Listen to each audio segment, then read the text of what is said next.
Hello, I'm Jason Schindler with Freedom Flight School. This is our first podcast that we'd like to put out into the world.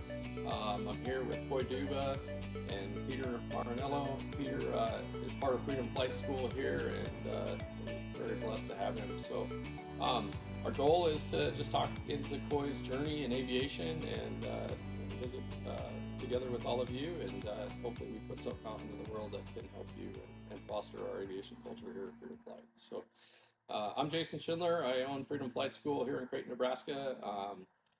My aviation career has been fairly diverse, but primarily I spent 26 years in the ag aviation industry, and I've been a flight instructor since 2002. We're very blessed to be around aviation every day, airplanes every day. That's part of what we live into is being able to fly airplanes every day. So with that, I'm going to hand it to Peter, and then Cauy can introduce himself, and we'll go from there. So, Awesome. Well, I'm Peter Marinello. I am the AMP-IA and Rotax IRMT. Also hold a commercial pilot's license.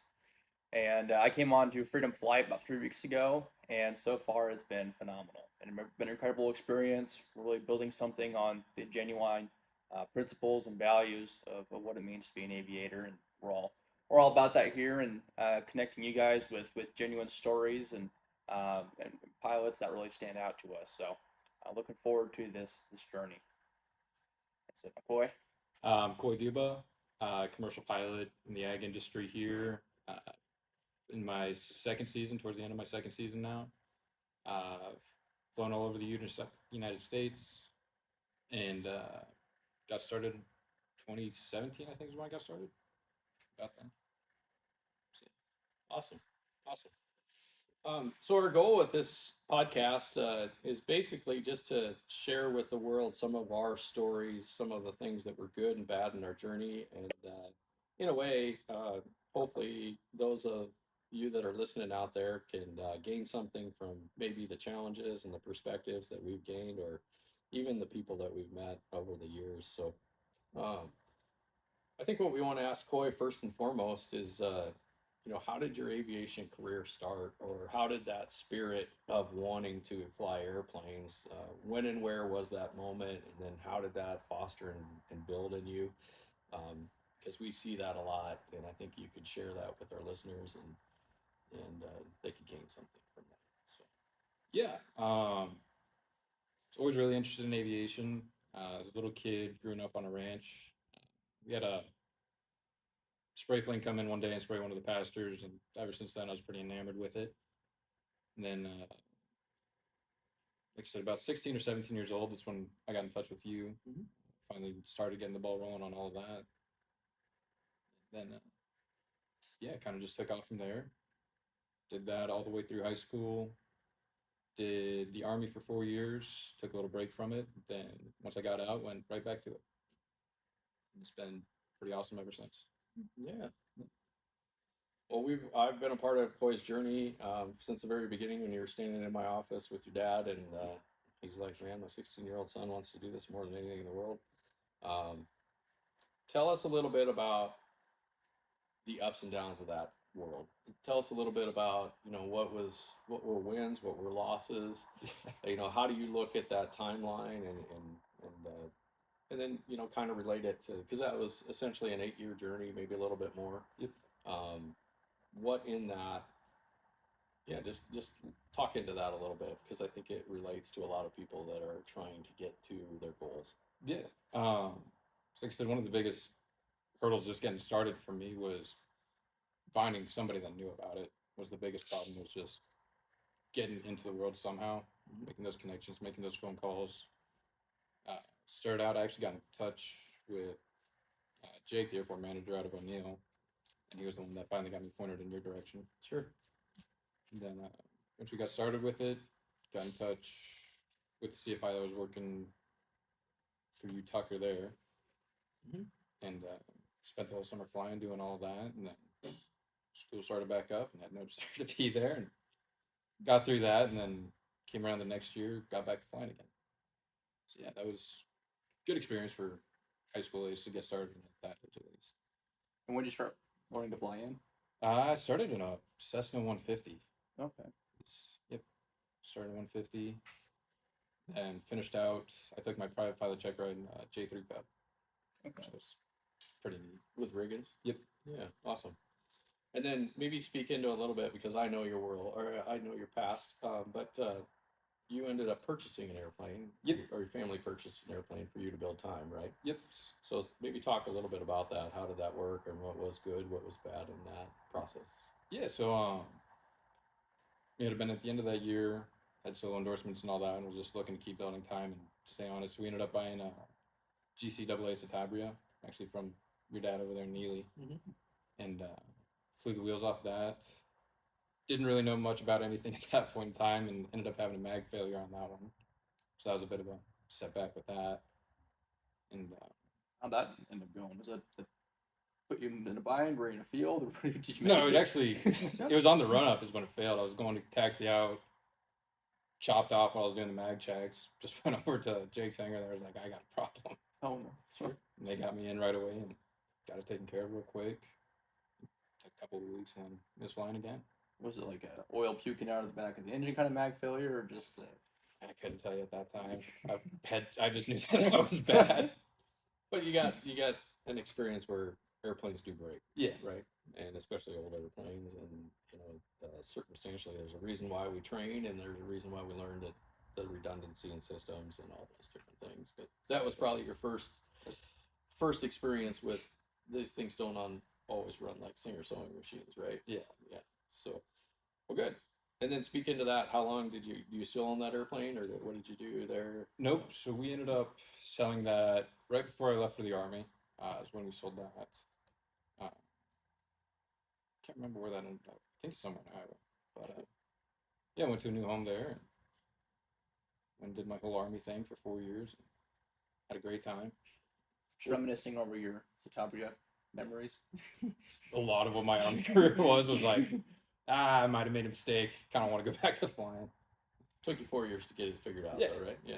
Got It's there all at the good. end of the day. Yeah. I'm not the quickest either. It's okay. No. Would you say that your purchase of an aircraft to build time was a good decision? For my situation, yeah, I think it was. Just given the availability of stuff like that around in the area. Sure. I think that was the best way to go about that and the cheapest option. Sure. For the most part. Were you able to realize any financial gain or anything like that, or was it more for the freedom factor? A little bit of both. Okay. So, in like small rural areas where you don't have easy access to like flight schools or something, taking that commute drive, whether it's 2, 3, 4 hours, whatever it is, you factor in the time it takes to get there, the gas, then you factor in your flight time there, whatever the flight school wants to charge with an instructor, or however it all works out, as opposed to just, okay, it's right down the road and I can jump in and go, try to learn something from it. Sure. Yeah, from an instructor standpoint, it's we look at it sometimes. There's not everybody will do that, right? Not Yeah. everybody will give you the grace to have the endorsement to go, build time in that airplane. But from my experience in instruction in rural America, it's actually sometimes better to foster that, because I want you out there flying the airplane as much as you possibly can. And yeah, it's very challenging from where we exist, that if you have to go 100 miles to find a rental airplane, it can be very detrimental to keeping up with your training and currency and all those different things. So, did you lose money on the airplane? No, actually, I don't want to say we made money, but I think we broke even with it at least. Sure. That's always a net This is a positive. win. It's a total win. I think some of the things people don't experience, and there is a lot of risk when purchasing an aircraft, especially if you're buying an old aircraft. But I'll give you my example for, I wanted to get into helicopter flying, and the only way to bridge that gap is when you're in the military and they're paying your way, or it's a very, very expensive endeavor to dive into, even with a lot of experience in the fixed wing world. So, I ended up buying a 1958 Bell 47 and building a couple hundred hours into that helicopter over 8 years. I think if I was to do the math, I never did really do the math, but if I was to do the math, I probably lost $15,000-$20,000. But 200 hours times $700 an hour is significantly more than that. And so I think that's something that folks should consider. But with that, don't you agree that it takes a quality pre-buy inspection? It takes Yeah, everything. a good network of people who are going to help you in the process. Like, don't just open up Trade a Plane, go out there and say, "Wow, I can buy this airplane for $40,000, and life's going to be good," because life might not be good, right? And if I could talk back to the necessity for aircraft in rural areas, rural America sees the value of aviation in a multitude of factors, from hospitals not being within a close proximity, so people are exposed to, unfortunately, EMS having to fly in a helicopter, and then in the summer the old planes are always buzzing around, and then you get that exposure and that heart to want to start flight training. And like you said, Cauy, I mean, you rented, I would say very fortunate to be able to rent a Cessna 150 and a Neo. But for a lot of people in rural areas, they have to buy an airplane, and it's hard pressed to find decent maintenance in rural America. But that's an added expense. Aircraft ownership is a massive expense that just gets thrown on top of flight training and trying to build hours. And so we end up, from the maintenance side, seeing a lot of aircraft owners that somehow get just enough money to buy an airplane, but they just don't ever have enough money to maintain it. It's that it really is a gift, and people in the local community are very fortunate if there is some kind of aircraft to rent, because they can afford to actually go out and fly the airplane and get more flight time. And then hopefully the aircraft is actually flying enough that's able to make some revenue and be taken care of properly. But there's a lot of barn finds around here, I think, that people sometimes get passed down to from their grandpa, just shoving it in the hangar and walking away from it and trying to resurrect those. And so.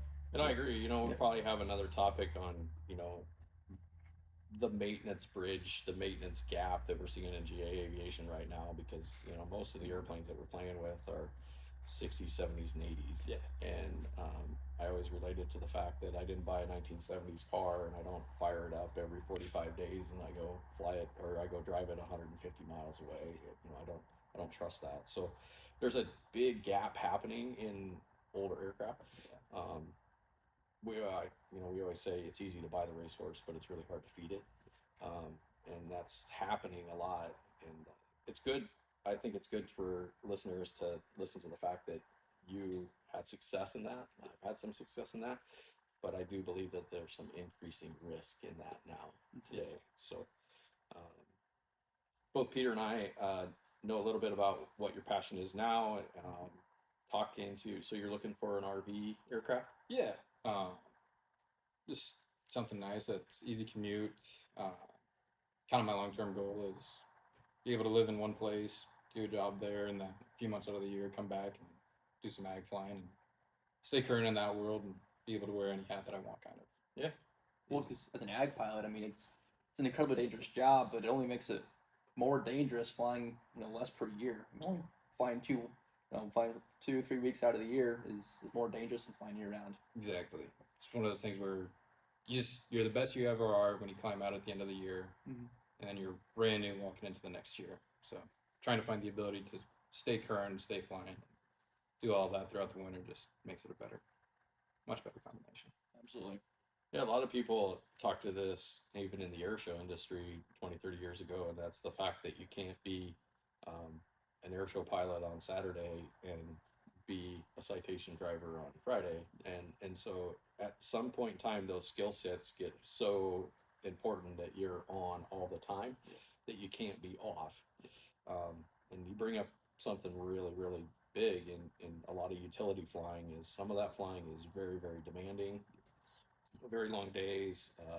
You got to make hay when you got to make hay. And I agree with you 100%. I think the world should be thinking about ways to diversify in aviation, but also make sure that you're continuing to fly, because it is a diminishing skill set, especially with age. I just had a gentleman in here the other day, we were talking about, he's going to be in his mid to late 60s, and we're doing a flight review, and I equate it to almost like working out. as I get older, I have to work out more to have the same strength, or I have to work out more to stay in shape. Your airplane flying is the same way. Like, you literally should probably fly more as you get older, to maintain the same ability, the same skill set. And not only that, but you should be doing new things. Yeah. You should be learning new skills. You should be honing old skills and refining them. So, I mean, I actually think that's awesome what you're trying to do. It's not easy to bridge that gap sometimes between where you're at and where you want to go. But I think it's totally possible. So, what's been one of your biggest wins? I mean, what's been one of your moments where you stepped back in the last 8 years and said, yeah, it came together? Because I think that happens a lot in aviation where some folks don't see it come together. So what's that been for you? One of my biggest personal wins was actually flying Nick's Garrett Thrush. Seeing that when I was young, working in high school, just wanting to do that horribly bad, and finally getting the opportunity to go do that was definitely one of the bigger ones I've had so far in my career. So you were in what before that? This is NAG flying, right? Yep. So you were in what aircraft before that? So before that one, I was in California flying a Pratt Thrush, getting my kind of intro to flying turbine aircraft and all that, getting my training up there.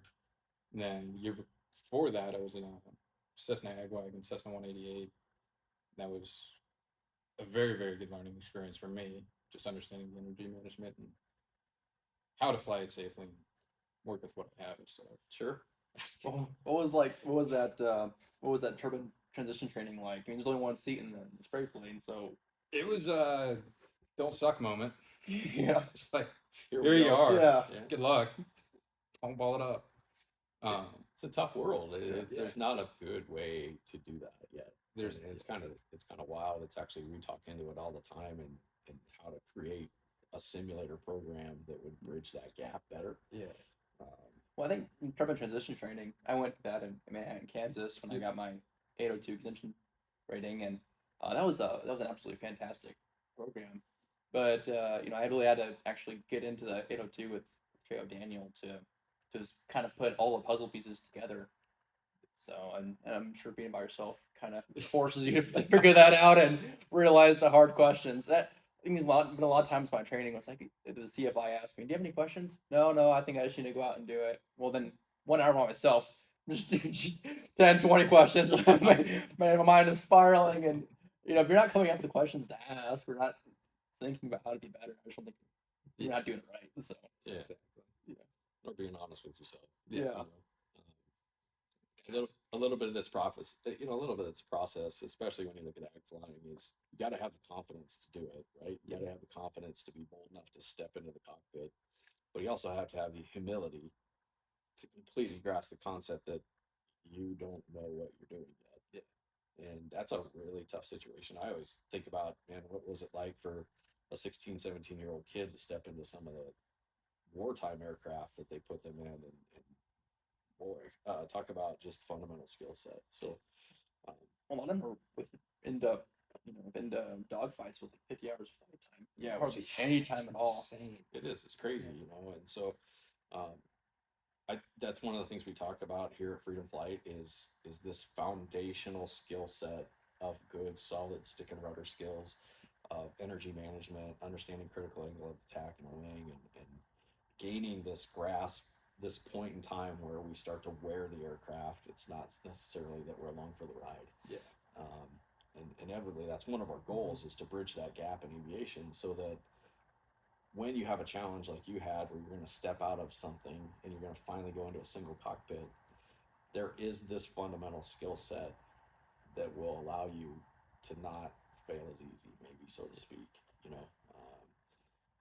but what was it about that Garrett Thrush that you fell in love with? I mean, what was it?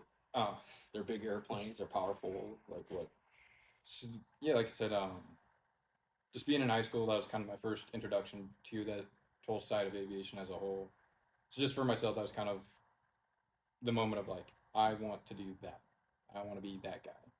And then getting the opportunity to go be that guy was a pretty cool thing. Yeah. Yeah, just it's the next progression step just, yeah, like I said, just being able to go do that at that higher tier, that higher skill level, just really cool thing, I thought. Yeah, I think it is. It's amazing. You know, we probably don't give those moments enough credit because that is a massive win. Yeah.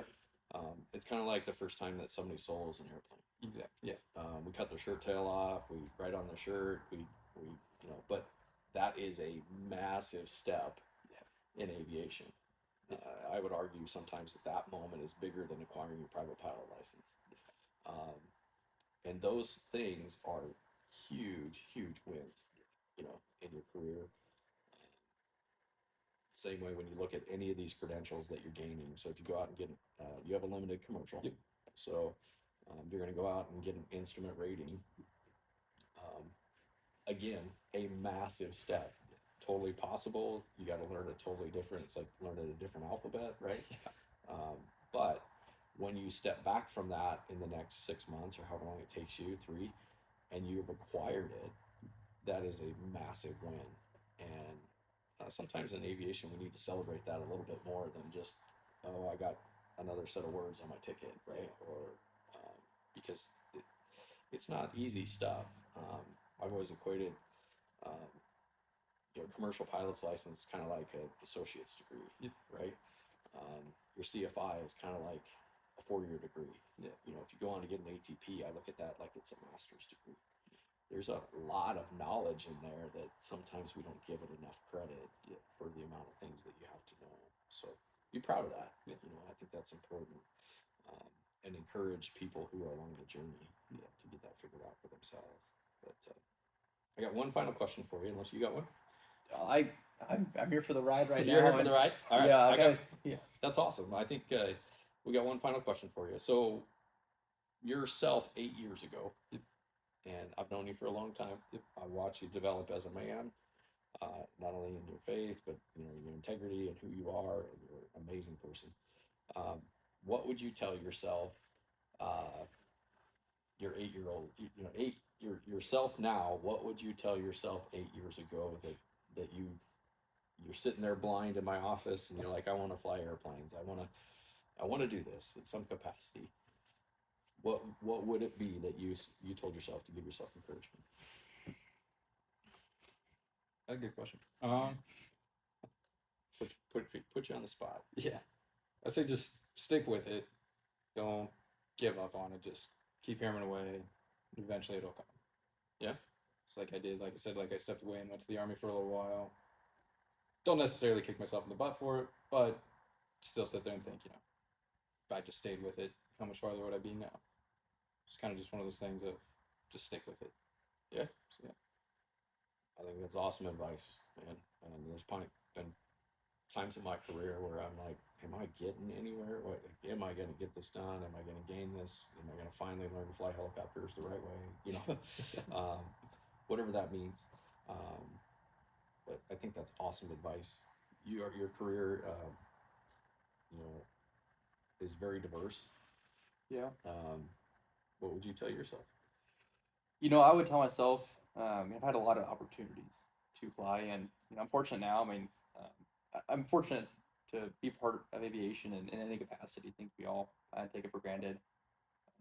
I had one instructor that, of course, I was going through my instrument training, and this only took my truck ride through that. But when we were preparing for the lesson tomorrow, I had asked him, and I really didn't think anything of it, but I was like, hey, do we have to fly tomorrow? And he says, no, Peter, we don't have to fly tomorrow. We get to fly tomorrow. And honestly, ever since then, my entire mindset has been completely changed. And it's like, you know, to really take a second to appreciate what we have as aviators. It becomes so easy to kind of get in the swing of things. And I guess, you know, when I was spraying, I kind of got into the whole, you know, mindset of, well, here I am.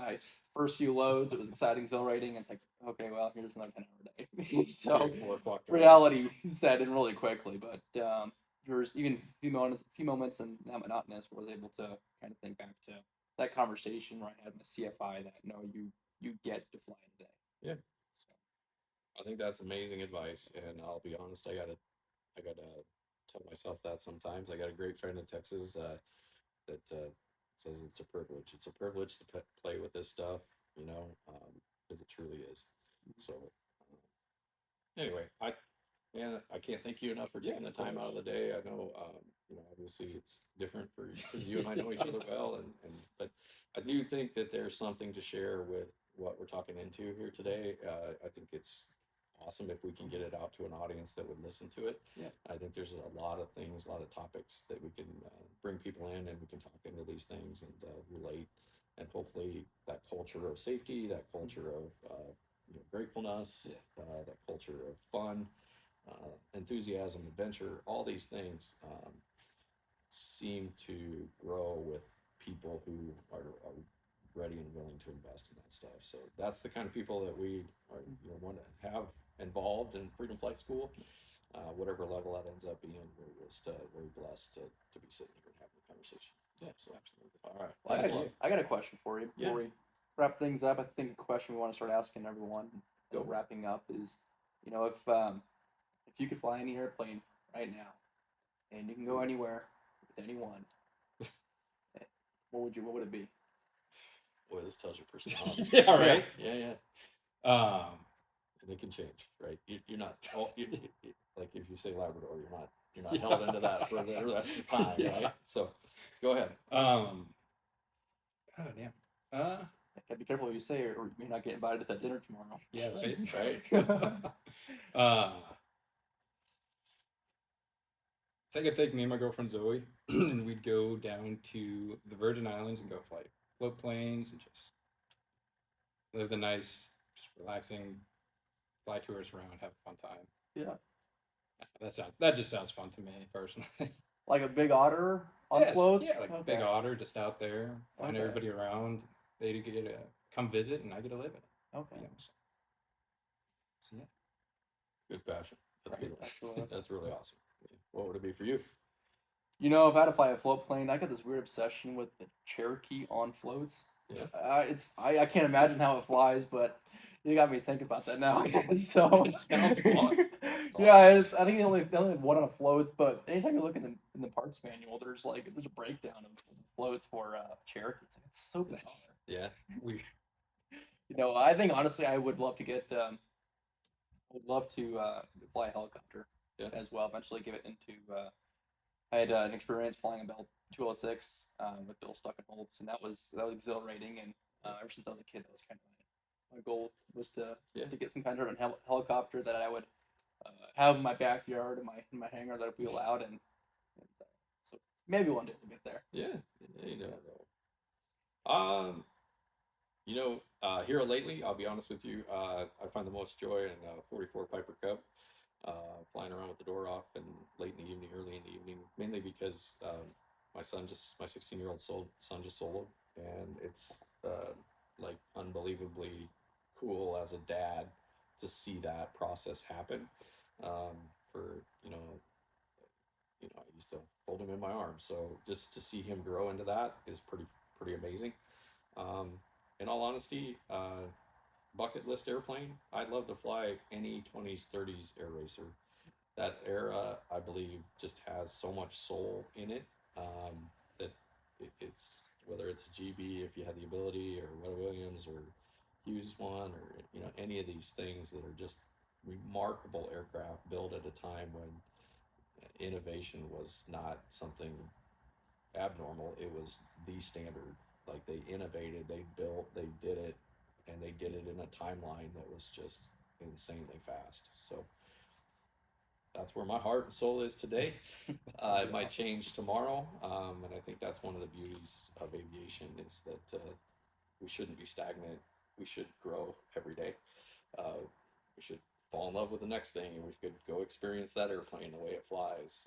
The goal is not to be a thrush pilot. The goal is to be a pilot's pilot. To be a guy who can, or a man or a woman that can go in and fly many different types of aircraft, many different scenarios. So it's a good question, Peter. Yeah, good job.